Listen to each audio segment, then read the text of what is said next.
State Line Records is teaming up with Generation Exit Records and 31 Records to kick off the summer with one of the hottest splits of 2025. Experience the raw power of Generation Exit's newest EP, Stay Alive. And with all the fury of Mark Lind and the Unloves, The Oncoming Storm.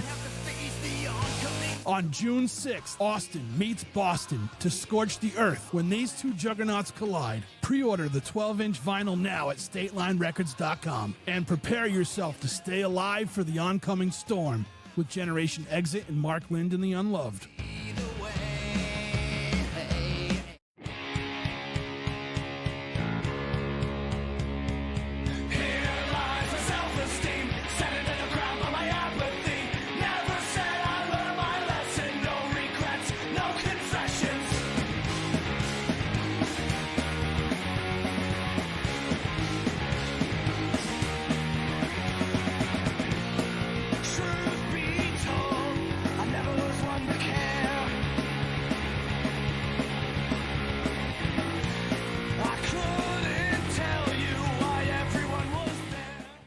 Pat, it's been a minute. When was the last time? Was it 2022? I think, okay, 2022, I think, right? Yeah, it would have been 2023, because I think whenever we talked was whenever Bill from Dead Prophet Alive had just put out his EP.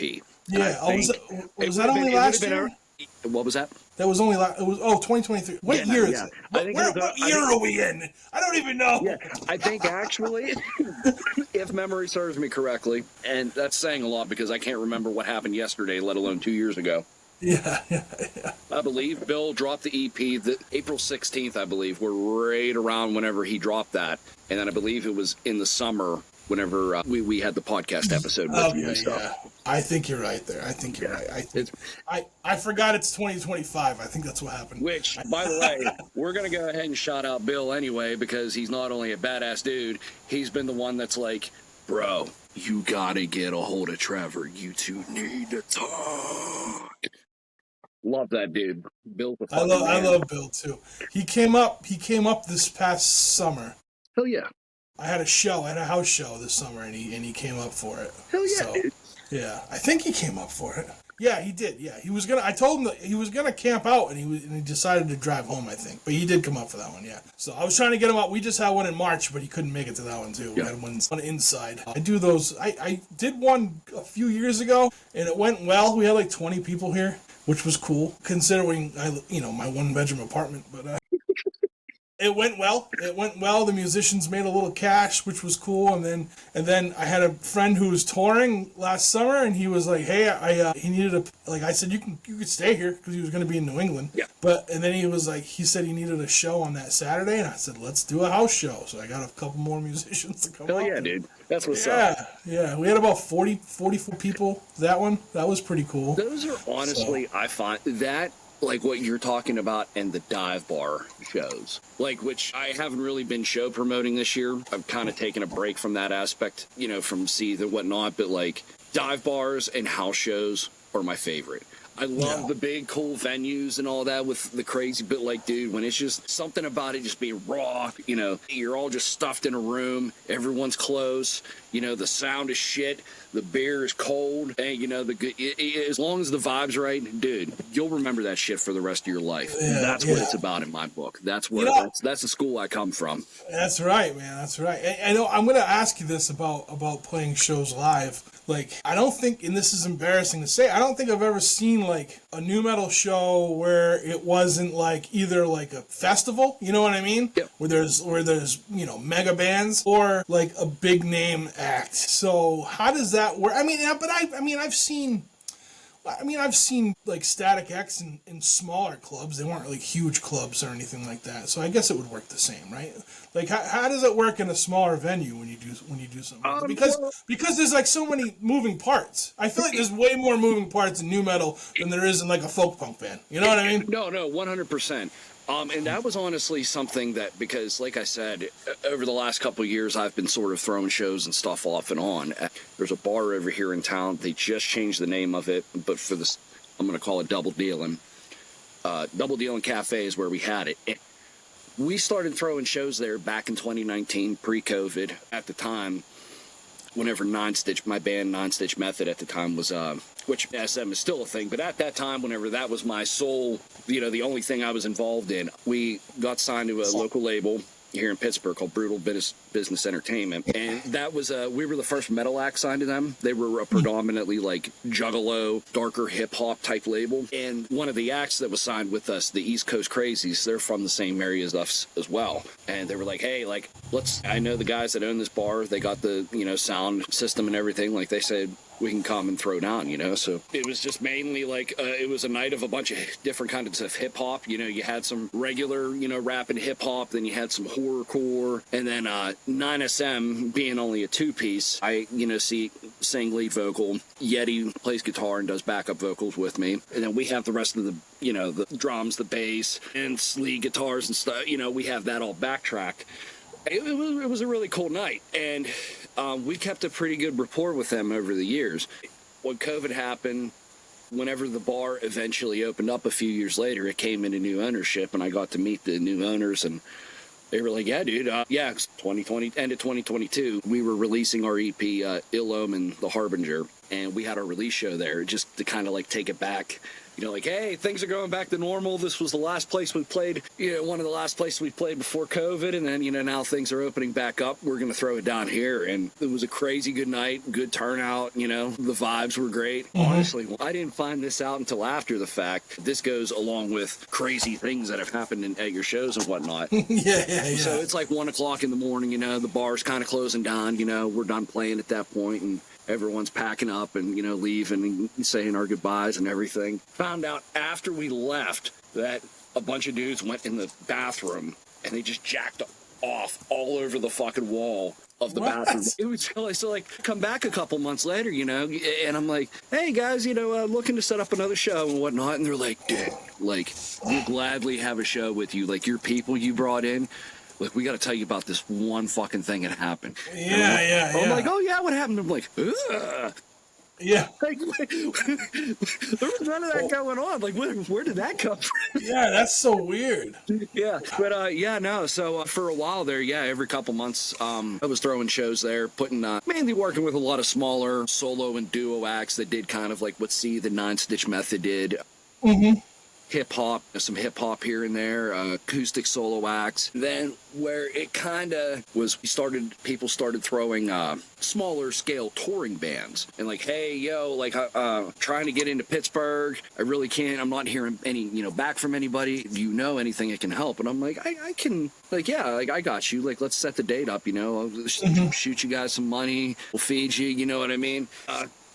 Did that for a while, and then just being a mill rat by day, a father of three, and trying to do this shit whenever, it kind of came to a point like I need to slow down a little bit. Right. Yeah, throwing shows is definitely, I had a lot of fun doing that stuff. I look forward to getting back into doing that again when the time comes. Yeah, I like doing, I just do a little house stuff. Like, we did like the Evening With thing, which was like a storytelling with music thing, and we did that at a venue. But I would do that again if I had the chance, like if I had the, the means to do it, you know what I mean? So we'll see. We'll see how it goes. But yeah, no, it's fun though. Like, doing it at the house is fine, like the one we just had. We had, I think we were at 32 people inside my apartment. It was pretty wild. My dog was like, she had a field day, and then all of a sudden when the music started, she got a little nervous, and she was like hiding. Bro, am I a fucking joke to you? Yeah. So, but yeah, no, it was a good time, man. It was a good time. It's always a good time. Yeah, so it has to, let me ask you this too about playing in shows, like, cause like, again, when I think about like new metal and stuff, I want it to sound so crisp and clear. Like, I think of CDs in new metal, like they went hand in hand. Like they were meant for each other. You know what I mean? Like, yeah, like on vinyl, you can still get it, but you're not going to get that full effect that you would with a CD. You know what I mean? When it comes to this music. So, like, you must, like, when you play a show, it has to have a good PA, right? You have to have, like, you can't, like, You know, I mean, I've been to some shows where like it's like the PA is terrible, but like you know it's some crunchy folk punk guy, and you know what I mean. So it's okay, you know. It comes down to one of them things. Like there's sometimes, and it all depends on the acts who you have. Like there's sometimes you can get away with like the rusty, dusty, like dive garage. You know, just like for example, that's pretty much what I had over at Double Dealing. Like we had the subs, you know, we had the speakers, you know, but like we didn't have the equipment to mic up everything properly. Yep. It was we were just raw dogging reality at that point. Like, let's just hope we can hold on for the ride and we can make it till the end, you know? And like a lot of times whenever I brought locals in, like I would try to feel people out just to see what their setup was, because a lot of it was very just cut and dry, like just plug in and go. Like, you know, we'll just give you a microphone and like that'll be, it's just rock and roll and punk, you know what I'm saying? Where I struggled with, and honestly kind of where I feel bad saying this, where I started to hate it and not like it, is I was starting to get in some bigger acts they really had no business playing. Like, you know, they deserved a proper stage and setup and whatnot, but they come in with their, you know, forgive me, I'm drawing blanks here on terminology, but they bring in their mixing boards and their big stacks and in-ear monitors and wireless shit. It gets to a point where it's like, dude, like, and you're trying to dial everything in, and they're like, oh, well, like, we need this. So you do that. The more and more they wanted to use, you know, like, we need this big, elaborate equipment, the worse everything sounded. And it just kind of, to me, it was like, whatever happened to just fucking rock and roll? Just plug it in and just fucking going for it. You know, and I find, too, like, I understand why bands, you know, use, like, in-ear monitor systems, but I come to find, like, unless you have a legit person touring with you, on the road with you, that's delegated to running that shit properly, and that's their only job, not, you know, being that guy in the band, you know, like, that's their job. It sounds like shit. You know what I mean? Like, we've had acts where, you know, they just go up, plug in, play, and they, you know, it sounds okay, it sounds good, but in the, you know, during, you know, and then you get the next act up and they need all of this equipment and whatnot to make their rig and everything sound right. It just, to me, is like, it sounded like shit. It would have been like, dude, this would have been better off if you guys just were able to bring it down bare bones. Who am I? You know, and I'm just there to try to help and try to get them off, you know, onto their next stop and get some, you know, fuel in their tank and some food in their bellies. Yeah. No, I hear you, man. I hear you. Yeah, it could be a tough gig at times. You know what I mean? And I've come to find, too, that the more equipment and the more professional a band thinks themselves, the later they are. Yeah. Because I've always, like, for example, let me see here. This probably would have been the end of 2023. Yes, it would have been the end of 2023. I got to open up for, Killer's Confection. Waylon from Mushroom Head.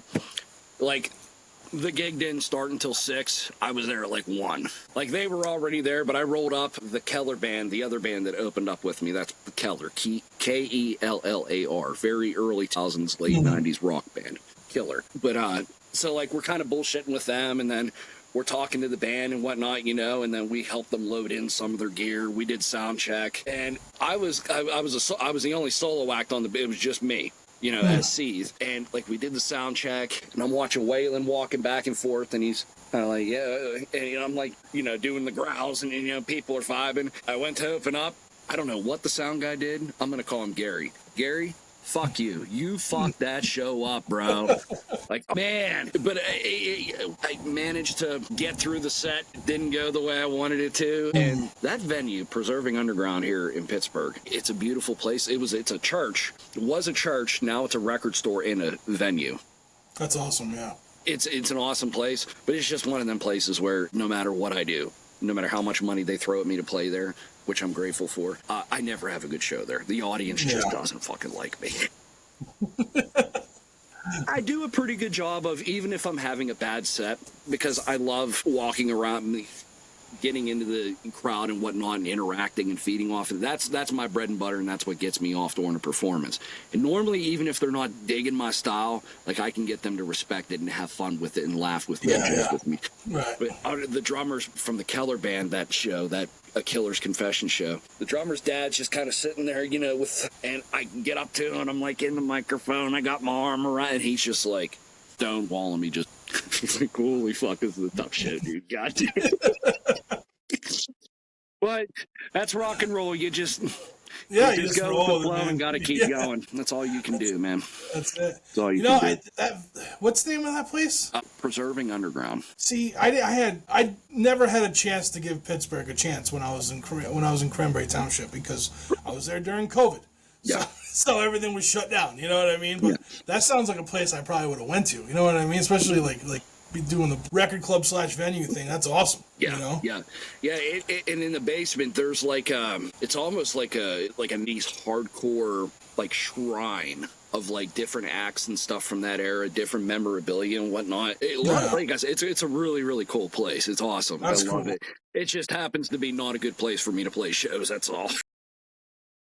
No doubt. Some other really, really good venues in Pittsburgh. The Craft House. I love the Craft House. One of my favorite places to play. Let me see. Smile and Moose. Smile and Moose is always fun. Used to be, let me see.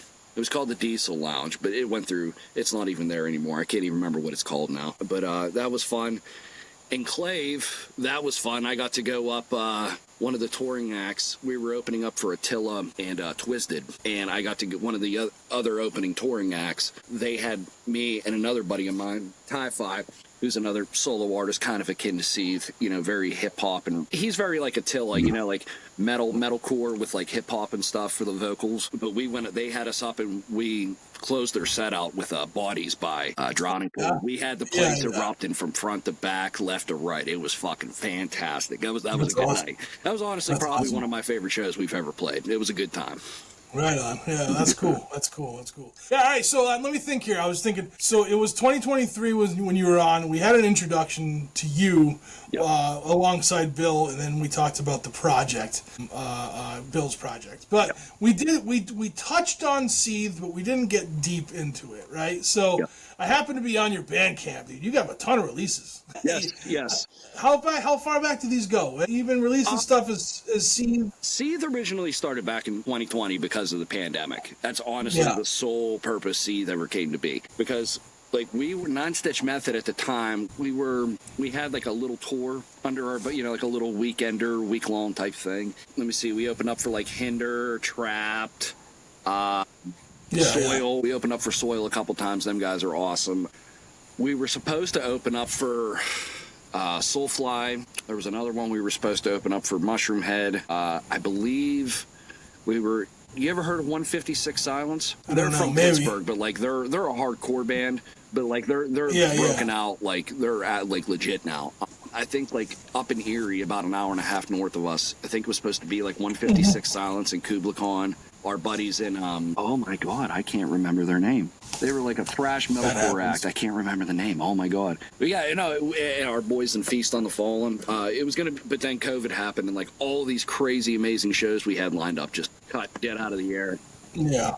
So I started writing and recording stuff, from home. I'd always wanted to do like solo electronic, very early 2000s Queens of the Damned and whatnot, but I never had the gumption to do it by myself because I was a pussy and I didn't have the balls to do it. But when it came down to the grind, it was like, well, I got to do something, so let's go for it. So I stuck with the trap metal genre for a few years, and then like this year and into last year, like I started rebranding and moving towards just different sounds, and like metalcore, deathcore, more normalized like new metal and stuff like that. And like while I enjoyed having that trap metal sound, and it was kind of unique, it had it. What is that? What is trap metal? I don't even know what that is. Trap metal is essentially like, you got your essentially like really, really hard like hip hop with like glitchy beats, distorted beats and bass and whatnot. It was kind of like a subgenre of hip hop and nu metal.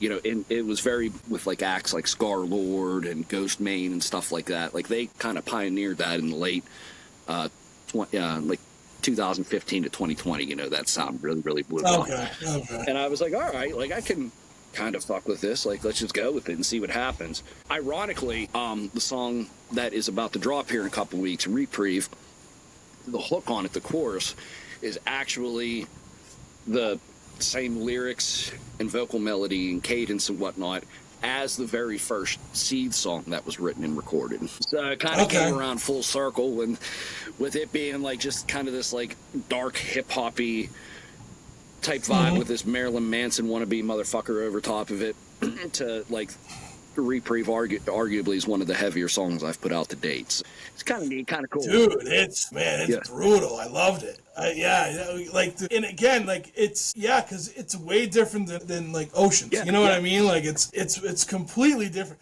And I like Oceans too, but like so I hadn't heard Reprieve yet, so I went and listened to it before we got on, and man, like you got that you got the guttural scream in there, you got the pig squeal, like you were like. You're just flexing. Yeah.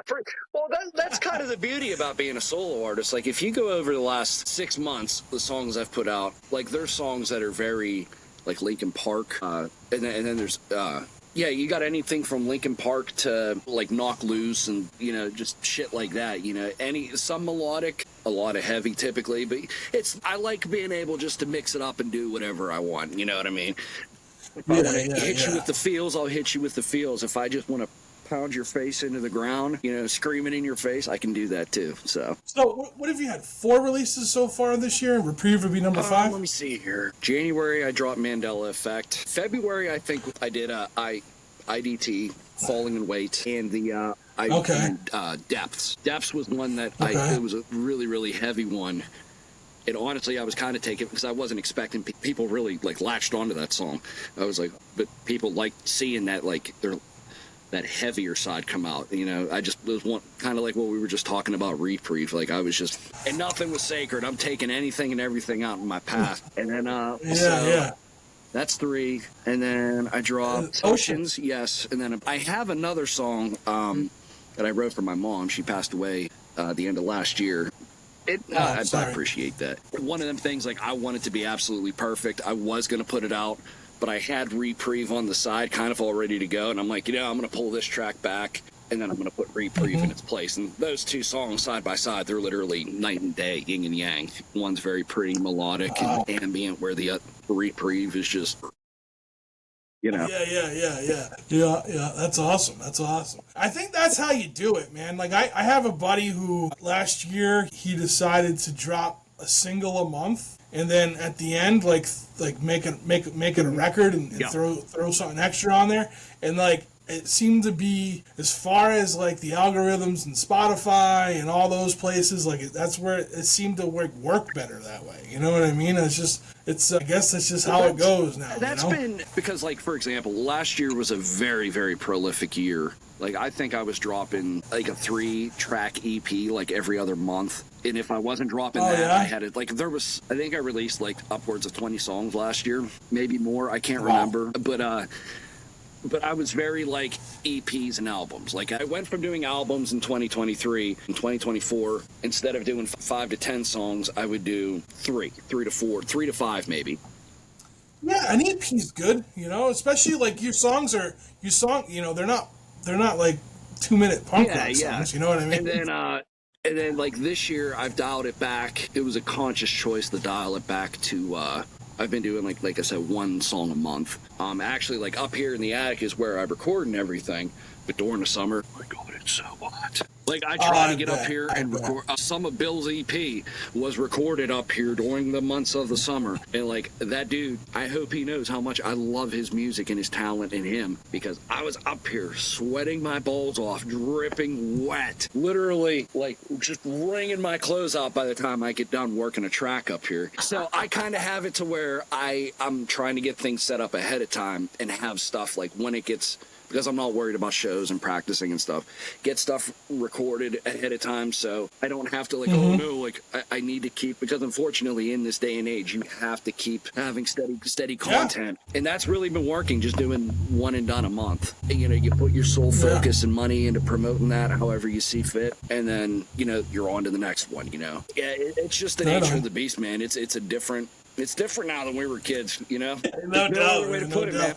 Yeah. So you're constantly writing then, huh? You're constantly writing songs. Tell me about that, because we didn't get into that side of it for you. Because you were just done the vocals for Bill, right? And honestly, that was pretty crazy. I know you wrote a couple of the lyrics though, right? Didn't you write a couple song lyrics for that one? For Bill? Yeah, no. Yeah. Like pretty much how that would work is he would present me with the music, and Bill's much like me. Everything has a concept. It fits somewhere in this weird fucked up game of Jenga. Yeah. So he had the music written out for the most part, and he had the EP laid out how he wanted it to. So he would give me the song title, and maybe either I go off of the song title, because I can do that. I love finding different ways to write and be creative. He would either give me the song title, or he would give me the kind of lyrically, here's kind of where I'm feeling with this, and I'd be like, say no more, I got you. I'd present him with the lyrics, and he'd be like, oh dude, that's dope. I'm like, all right. So I'd start recording and chalking up ideas and whatnot, and it was just when we actually got into it, like we were a pretty well fine-tuned machine there for a couple months. He would bang out some shit in studio, send it to me. I'd take a week or two, write it, record it, and then that next weekend he'd be mixing and mastering, and then sending me demo, all right, listen to this version, tell me what you think. Listen to, we go back and forth with notes and whatnot. We were weekend warriors there for a while. Yeah. Okay. Yeah. So tell me what you're like writing, like, so, well, it looks like you approach it differently, it seems like, with your writing styles. Yeah. Right? I mean, I've been doing this for, I hate when people have been like, oh, I've been doing this for 20 years. Yeah. But, I've been inspiration strikes. And sometimes, whenever there was are you familiar with like the Dillinger Escape Plan and Daughters and Mathcore, jazz and stuff like that? Yeah, a little bit. Okay, so yeah. It was like 2018. I did it was just a very short, spazzy, like grindcore EP. The moniker for the EP was Dumb and Dahmer. So my buddy would write the music, and he'd give me a song. It'd be something absolutely ridiculous, and I would just, all right, whatever. And these songs were short. They're like 45 seconds to like maybe 2 minutes long at most, but just balls to the wall crazy. And, I would just come up with stuff on the fly. Or, like, for example, like I said with Bill would give me a song title, and he'd be like, go with it. And I'm like, all right, say no more. And he'd be like, dude, how did you work at it? And I'm like, oh, I don't know, just what I do. And then other times, like, I wish I could write lyrics without them, like, same thing with poetry. If I write a poem, or if I try to write like lyrics to a song, it's the most elementary looking fucking product, and I'm like, you know what I mean? Like, I'm not happy with it. I'm never happy. Either I'm too wordy, or like it just like my rhyming schemes are fucking like, Jack and Jill put up the hill shit. You know what I'm saying? Like, I just like fuck, dude. I don't know. It's one day, Pat, I will be able to write a song, and then I will end the podcast, because that is the whole goal, is for me to learn this shit. And that's the thing, dude. There's no rhyme or reason, because I know. That's the problem. Well, like for example, like lyrics are my main thing, right? Being a singer, I'm very particular with one. I don't like to cuss in a lot of my music. I don't think in any Seethe tracks I've actually cussed, or Nine Stitch Method for that matter. But I like to I try my best to avoid like the everything is gray, all I see is hate, So I get my thesaurus, I like to put in words, and then people are listening and they're reading the lyrics and they're like, the fuck is that supposed to mean? I got to go look at it. But a lot of times though too, like I'll write a lyric, or my peers, they'll write a lyric, and it's like they're like, it's lame, but it works, and that'll be like the line that people like. That's the part people remember. Sometimes people simple stupid is the best way to go. It doesn't have to be crazy and cryptic, and I mean, well, it's funny because like I write normally, right? I write everything from screenplays to like stories, fictional stories, and I write essays, and I just finished a collection of like a little collection of these essays, and just sent them off to an editor and everything. But like, it's the same logic. Like, it's the same like what you're just saying. Like, one essay may be one sentence. Yep. The next one may be 5 pages long. You know what I mean? Like, there's no, like, but I don't know what it is about it. I don't know. It's because I approach music differently, because I've never been good at it, maybe. You know what I'm saying? Or what? But like, I'm like, man, why can't I just fucking write a song? Why can't I just do it? Well, sometimes too, the thing is I'll say it, we're all our own worst critics. Sometimes, pen a project, it might just plain Jane suck. But there have been like a lot of times where like I'll put something out where I'm kind of like, I don't know. One day I like it, then the next day, like, I hear everything or see everything wrong with it. But, like, people will be like, dude, this is level up. Really? This is the one? Yeah. Yeah. I have stuff I've done that with so too. it's just like, no matter, that's the anxiety, but that's the beauty in art and what we do. Now, you when with Seethe, like, is other people helping you make the music, or are you doing all that yourself? No, with Seethe, the music, it's literally vocals and writing, me. I have been fortunate enough to work with a bunch of different, like, case in point, like Bill's an example of that. Work with different people over the years because like I play guitar, I'm a stone cold songwriter. I know my way around the old get Bill pretty goddamn good. Yeah, I remember last time we were talking about playing guitar and stuff. But I don't have the means or, the money to dive into all that. I, have to find people to give me the music. And a lot of times sometimes, like, for example, I'm sitting on a 3-track EP that Bill wrote the music for me. It's not there yet. Like, it's just, there's something there. So a lot of times I have to get something else out of the way. And then my brain will be like, oh, there it is. There are the pieces of the puzzle, And I got you, yeah. It's another thing too, because like I'm approaching 30, I'm 34 going on 35, and I've been doing this a while, and I have had a very large output of projects and stuff, and the more you write, the less you have, if that makes any sense. Like, I try my best not to recycle, and it's like, and sometimes it's just a matter of waiting for that inspiration. I'll go through months where I can't put anything pen to paper, and then something will happen, and then it'll be like the next 3 or 4 months I'm in it. It's like something just channels it, and it all comes flowing out until that well goes dry, and then it's on to the stumbling upon the next one. Yeah, okay, I got you. Now, I want to ask you this too. Like, I'm looking at, again, I'm on your Bandcamps. Your album covers, right? Your album covers are awesome, and like, they kind of all flow together. Oh, thank you, dude. And like, go ahead. How does that work? Like, I was just wondering how, how do you find your art that you use for these? So at the beginning, let me see here. I think it was my first quote-unquote full-length on their Abstract Thoughts. That was, I had somebody who, when I was signed to BBE at the time, somebody who was a graphic artist and whatnot, like, she made that for me. And as time went on, I'm like, the Struggling Artist podcast is the perfect place for me to be, because I am a musician on a budget. And it kind of came down to just learning how to sort of do it myself. And I'm not the best at it. I think for what I need to get the job done, I think I do an okay. And it's nice to, like, I like diving into that stuff.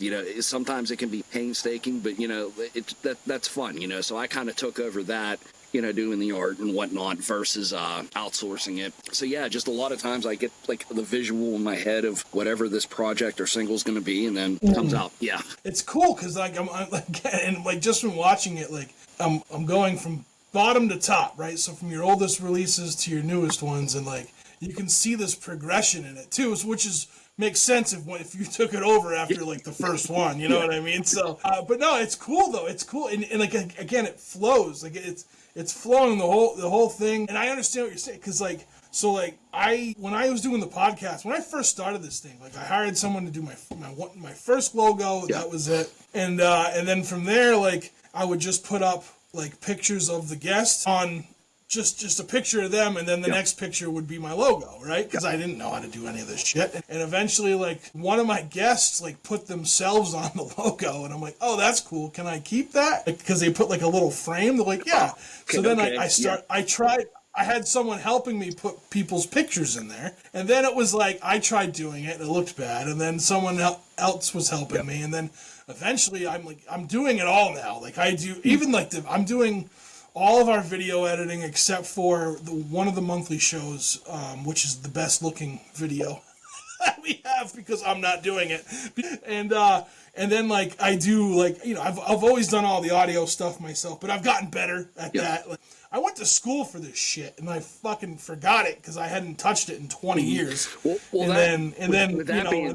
back around. Well, that being said too, technology advances so much, dude. Looking at my career in 5 years, the things, and like I said, I'm an artist on a budget. The things that I have available to me now within a short span of 5 years is absolutely phenomenal, because I didn't, there were no, my phone's my landline. I do most of my stuff on my app, or on my phone, and I have different apps and whatnot. I do different things, but like, we didn't even recording and stuff. Like, that was kind of, if one good thing come out of COVID, like, it really allowed the artists and the people at home, if they had the want, the need, and the desire, they could figure out how to get it done. And that, and then, we have all these new apps, applications, mods, plugins. But in order to stay current, everything changes so much. Like, I won't get into the setup I have, but I can tell you, my setup is like 25 years old now. I'm thankful that I have a producer that,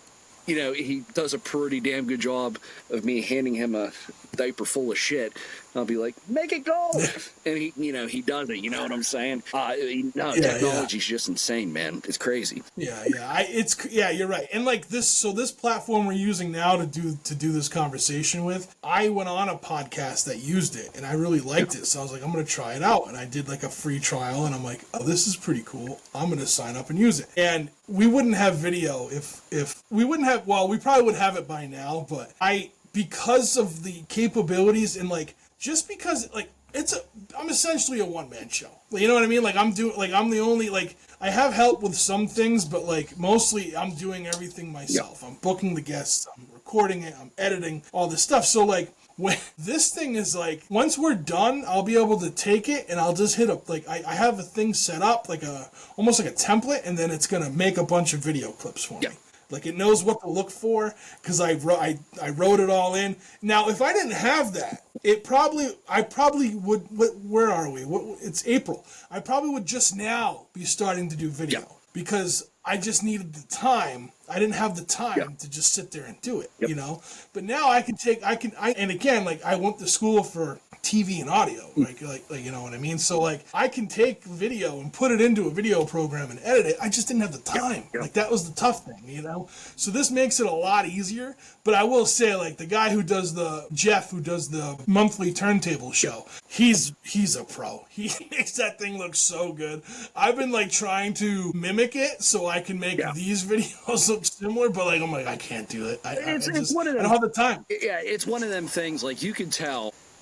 We were talking about my artwork. Like, you can tell one that I did versus like somebody who knows what the fuck they're doing. You know what I'm saying? But I think what's kind of cool, if there was a good thing to come out of like the social media reels, like, on Instagram, Facebook, YouTube, TikTok, and all that, it allowed people, especially creative types, to sort of not have to worry about it being super high budget. It could be low budget just as long as there was content, no matter how great or stupid it is. As long as it catches your attention, like, you're gold, you're in, you know what I'm saying? You don't have to have a multi-$1,000 camera, or, you know what I mean? You could just be right from your shitty smartphone and, boom, that goes viral, you're making money, or even to be just putting out content, you know what I mean, and being able to make money off of that. Yeah, I mean, that's one day. One day I'll make some money off of this shit. Hey, we have a Patreon, and my patrons are awesome, and I shout out to them. They're great supporters of the podcast, and like their contributions go to us being able to do shit. Like we put on that Evening With show, you know what I mean? Some of the money this past year went to the show but like some of it's going to some projects that we can't announce yet, but you know what I mean? But like, but they're part of it. So like with the Evening With, that's like a video, like that was shot and filmed, and I had it shot, like it was filmed, there was photography done, and then like in the credits, everyone who's on the Patreon, like they're all in the credits as producers because like they're the money, they're the reason why we got to do that. Cool. And because of that, we got to put out this cool little thing with someone playing, like, actually there's an opening act who plays original music, and then the guest that I had for the thing, like they got to play music, so we're getting people's stuff out there. It's cool. It goes back in, you know what I mean? I'm happy with that. Like I'm happy with, like, I can, as one day I'll be able to pay for all the fees, like all my website fees and stuff. Once that's paid for, like, I'll be like, hey, once this machine can run itself, I'll be good. You know what I mean? We're almost there. So I'm grateful just to be able to do this, man, So, but no, man, like, your artwork is great. It really is. It really is. And like I said, like, Like, you know, like you were saying about the songs, like, can be, because you're doing this solo, like, you can make the sound, like, you can kind of make it completely different, you know what I'm saying? But, like, your artwork, it still shows that it's you, and the music still shows that it's you, regardless of what that is, you know? Let's talk about Reprieve. You said you had that one sitting for a while, and that one came out. You decided to put that one out before the next one. Yeah, where? Tell me about the song. So, all right, Reprieve, it's kind of a series of songs. The producer that handled the music in that, his name is Jacob Lazzotti, incredible instrumentalist, producer, songwriter. I came on to him last year. And it's just one of them things where the production value is very, very raw. It's raw, but it's very polished, and it's very modern sounding, without sounding like too crazy clean, which is something I like. Because I don't know about, we're going to go off on a tangent here. I am very, very stuck in my ways right now, as, like I said, I'm about to turn 35, and I catch myself. Like, I don't listen to anything new. Literally, 90s or early 2000s, you know, and the guitar tones, the mixing, the I feel like, as amazing as technology has been to not only be able to easily do it yourself, I feel the next generation of people, while they would probably disagree with me, they want everything perfect, and I hate that. I hate it. You know, the guitar tones, you know, they're like early 2000s guitar tones. For example, Saliva every 6 seconds. If you can take anything that was like about that record, which it was an amazing record, the guitar tones. I absolutely love the guitar tones from that record. Just nothing crazy, you know, no plugins and crazy amp, you know, it's just that's whatever equipment they were using, you know. But I feel, but especially too, like vocally, I do have Gus do some, like, you know, pitch correcting here and there, but never is it like all 100% melodined and auto-tuned to the fucking core. You know, you go back to records for example, one of the biggest records, you know, In Utero by Nirvana, that was mixed by Steve Albini, who is notorious for saying, fuck the industry standard, let's make something punk, raw, and visceral, and gonna make your ears bleed. But like, all the emotion in that record, you know what I'm saying? I feel like, I know it's me beating a dead, you know, but it's, things are there is such thing as too polished and too perfect, and I feel... I agree. It goes back to, like, for what's the term I've been hearing lately when people are talking about current rock and metal, like octane core. You know what I'm saying? Like serious octane. Yeah. You know, like that. Yeah. Well, okay, I use the Saliva every 6 seconds, for example. How familiar are you with that album? I remember a Saliva album. I don't remember which one. Okay. So they have a different singer now than whenever they did back when they first started. Josie Scott. You know, I would know their earlier thing. So you would know, like, stuff. Click, flick, boom, and you're just, you know, so that was Josie Scott. One of the singles off that album was After Me, and it was one of their singles. Well, they redid it a couple years ago with the new singer, updated, but, like, dude, the guitar tones on that. Bobby Amaru, he did two very different voices between him and Josie Scott, but Bobby is an amazing vocalist in his own right, and he did the song justice and crushed it. But the guitar tones, they're so just digital and just compressed, and it pussyfied sounding compared to, you know, what that record originally did back in 2000. It's just like, man, I want to love it, but I can't stand that goddamn guitar tone. Too perfect. Spit on it. Something, you know, I don't know. You can delete it. You can delete what I just said out of there. This doesn't have to make it to the final cut. You know what I'm saying? That was cringe as fuck. You know what's funny? There was a time where, like, I realized I used to always listen to I wanted to listen to new things all the time. And then I ended up finding myself not doing that. Yeah. And it was probably a big span. Now, I was still listening to, like, the same shit I listen to now, but I wasn't trying to find new things, you know what I mean? And, like, it was actually during COVID. It was I was in Cranberry. I was in Cranberry Township when this happened. Yeah. Like, I just, like, needed to, like, find new music. I don't know, and I just started listening to all these other bands that, like, I just never really thought about listening to. And then, like, I just started finding new sounds and then now it's like I can't not listen. I have to always hear something new, and I'm always looking for like my Bandcamp. Let me see. I want to tell you how many titles I have in my collection is 794 titles. I'm just like constantly grabbing things on there. Can we give a shout out to Bandcamp? Because I love Bandcamp. We can, and we do almost every month. But my problem with Bandcamp is when Epic Games bought them. When Epic Games bought them, and then they fired their union people, and like, you know what I mean? So like, yeah, we can give out a shout out because, and this is why I do fuck with Bandcamp. Okay, Bandcamp gives the artist the highest percentage, and because I buy albums. I want these albums. Like, I want to be able to take this album and put it on my computer. You know what I mean? And I want to be able to buy someone's record, then I can't go see a show at because they don't tour the East Coast or whatever. You know what I mean? So I buy them through Bandcamp if they don't have a website. You get what I'm saying? So like, yeah, they're in like, it's like, you know, I think you got, what is it, like 89% or something like that you get of the sale. I think I believe on the dollar. Before...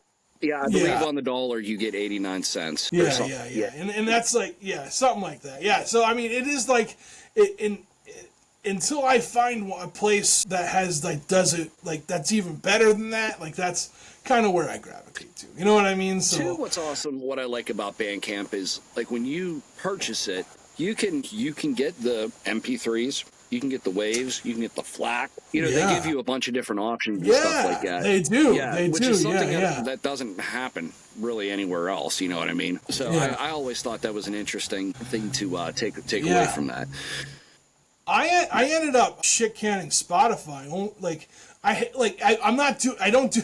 This is the funny thing. Like they fuck artists, and I hate that. But like, I'm not gonna lie and say I shit can them at a protest. I just wasn't using it because I listened. One, I don't like the sound quality that Spotify puts out. And going back to like what we were saying at the very beginning of this with nu metal, like it doesn't sound good on Spotify. It's not. It's a low quality. And I remember at one point Spotify sent me an email and they're like, "Would you pay more if we had a higher like quality sound?" And I remember like there was like a comment section, and I was like, if you paid the artist more, I would pay more.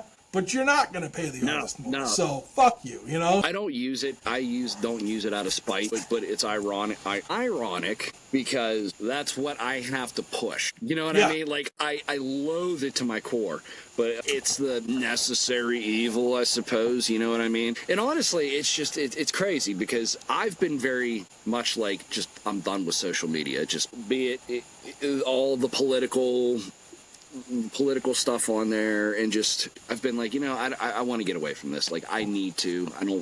So I've been honestly kind of backing away from social media outside of, you know, posting memes or whatever, something for whatever project I got coming up.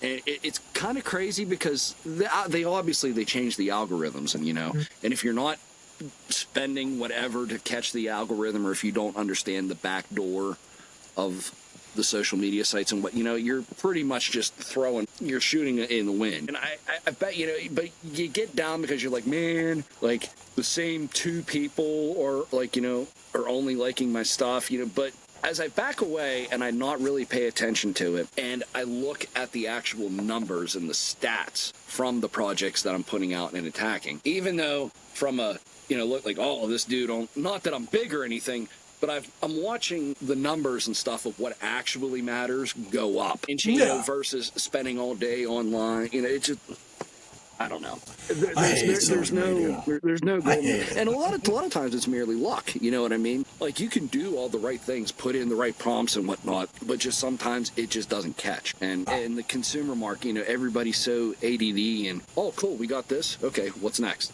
It's like, that's what you got for right now. Yeah. All right. Well, we both went off on a huge tangent. Let's go back to Reprieve. Okay, Reprieve. Well, what was the last thing? Oh, I was talking about Jacob Lazzotti, yeah. So, okay. I was talking about last year doing, like, smaller EPs and projects and stuff. Kind of still doing that, but not planning on putting out an EP or anything but I have a couple songs with Reprieve being an example. For example, the full title of Reprieve is Parabolic Revenants of the Ram-Faced Boy, Part 1, Reprieve. It's going to, the music I'm using with Jacob through that, they're all kind of similar, like they all fit a vibe, a particular vibe. And, over the course of 3 or 4 tracks, I'm going to be telling the story as it evolves. But the music itself, very modern, but it has a lot of the crunchiness of like the late 90s, early 2000s with bands like Fear Factory and Nemec and whatnot. And what's nice is while it's absolutely brutal and crushing, there's enough melodic elements in it that I can kind of, because I'm very good, I'm not a good singer, but I'm good at, with my harsh vocals, implementing melody in there. Even though I'm screaming, there is notation, you know what I mean? It allows me to pretty much do whatever I want. It makes it fun to be like, okay, well, I tried that kind of style of vocal, let me try this, and it allows me to mix and match and really just throw everything at it, you know what I'm saying? But that was a very, very fun song to record, and the hook on it, like I said, I went through probably like 3 or 4 different hooks, and I was like, the way the melody and stuff is and the instrumental, it kind of matches that old ass beat. I wonder if that'll work. And sure shit, it's the same cadence and everything. I could play the demo and that side by side, and like the vocals, it was cool to see that kind of come back around for me rebranding Seethe in 2025. So hell yeah, that's awesome, man. That's awesome. Like I said, dude, it's brutal. I loved it. Oh man, I can't wait. I can't wait to have it on Bandcamp so I can buy it. To be honest with you. But yeah. So all right. So what's up next? What's coming up after Reprieve? Like, can you tease anything or? I really don't necessarily have anything I can tease. We're planning on pretty much for the rest of 2025. It's probably mainly just going to be dropping singles. I've been having I've always had health issues, but like, my kids are getting older. I have been having a lot of health issues and stuff. And just life's crazy. My wife's about to have surgery next week, so we're dealing with that. So no shows anytime soon? Probably not. Like I'm kind of getting the itch, actually, right before I hopped on here. I sort of got an offer from a friend about a big show he's throwing. And he was like, you don't have to play, but I'm just saying, like, there's going to be kind of like a karaoke open mic type thing if you wanted to come down and just rip it up a couple songs, because believe it or not, you do got some fans down here that would like to see. So I'm like, I don't know. I feel before I really get back into it, like I said, I'm kind of just taking care of my health and whatnot. It's been a rough year so far. It's a good time for me to take off shows and whatnot. And honestly, like I said, my kids are, and that's another thing too with aging. Like 3 years ago, like if we would have talked in that original podcast with you, me, and Bill, like I was very much trying to get on the road, trying to get out as much as possible in front of, where now, like I said, right now I'm sort of at a place where I'm redoing my attack and I'm watching the numbers go up, but I'm not having to be anywhere but home. I don't have to worry about missing the kids' games or, an outing or something. You know what I mean? Like, I'm just kind of I'm getting to that point where, and my kids are getting to that age. Like, I like to be there. I'm a very, very active father and whatnot. And it's not that I'm planning on stopping music anytime soon, but the direction and my goals and, sights and whatnot have definitely changed. And there's nothing wrong. Like, I know people that are just recording music now. Like, they're not playing out. No. You know what I mean? Like I was talking about throwing shows for touring acts and stuff earlier, and my buddies, they were based out of Ohio, just the next state over. They were called Darling Waste. They were very like alternative rock, a little bit of emo in there, but just like a lot of good alternative rock. It's a very solid band, but they've been around forever, and like they've played and toured with little guys all the way to the big guys and shit. And I remember seeing Lance go online, their singer, he's kind of the main brainchild. And he was like, like we just did this tour, and I was looking to go back into it, balls to the wall, but like, I'm getting old, and I just kind of want to stay at home with my kids and my wife. And like that's just kind of where I'm at. I mean, the singing and the songwriting and recording has always been that, and playing. They're two totally different animals. I've always been more.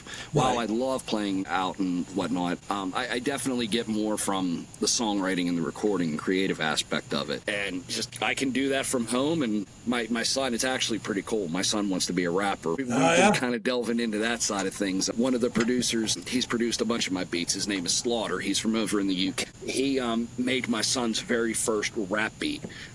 You know, so it's exclusively his. You know, we have all the rights and everything. He's, you know, wanting to get into that, and that's pretty cool to pass off the torch. And it's one of them things like, I know a lot, not that I'm going to micromanage however you do this, but I have, you know, I can guide you sort of where you need to go, what to do and what not to do. You know, and unfortunately, this industry is something that people are either very like they'll keep the door closed and they won't tell you, you know what I mean? So like, you got to figure it out on your own, or, you know, you find people that are good and kind of take you under their wing, and then you find people that they're absolute garbage and shit, vultures and snakes disguised as good human beings. You know, it's a cruel world out there, dog. You know what I'm saying? No doubt. Yeah. Where can people find your music? Where can they find? I know you don't fuck with social media, but do you have social media people can go follow? I'm on Facebook, Instagram, YouTube. I think I have a Threads and Twitter account out there somewhere. Yeah, so I mean, you can pretty much find Seethe anywhere. I'm on my music's, you know, on all, you know, the major platforms and all that. But yeah, that's pretty much that. And hey, it was good catching up with you. I appreciate it. It's great to finally catch up and stuff after all this time, man. It's been good. I've had a great time. We should definitely do this in less than 2 years. I agree. Cool, man. Yeah, the door's always open when you get new music. Absolutely, coming. Let me brother. know. Thank you as always for the support and being so awesome. Of course. We'll talk to you soon.